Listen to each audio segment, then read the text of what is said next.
हाल ही के आइल बाड़ू नया कनिया जनी हमारा के रोक टोक कर धनिया अभी हाल ही के आइल बाड़ू नया कनिया।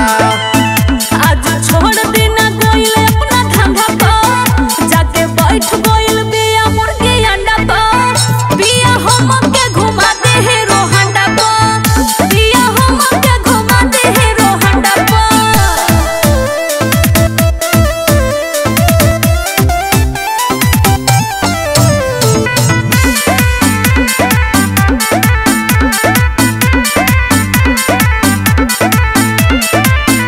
आके देख लो करे जाना ही तेल बाटे हो गिर जइबू चोट लागी ब्रेक फेल बाटे हो नहीं मन लागी ब्रेक फेल बाटे हो। खूबे मजा आई राजा चलो अपना ससुराल होके बैठ जाई कमर तोहर भर लतबारे रहे बबलू बारू पूरी खुशला मंडा पर बिक्की पंकज बैठे साइकिल के डंडा पर बिया हम के घुमा दे हीरो हंडा पर बिया हम के घुमा दे हीरो हंडा पर।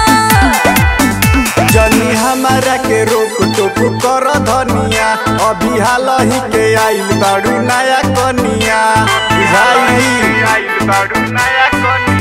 जनी हमारा के रोक टोक कर धनिया अभी हाल ही के आइल बाड़ू नया कनिया।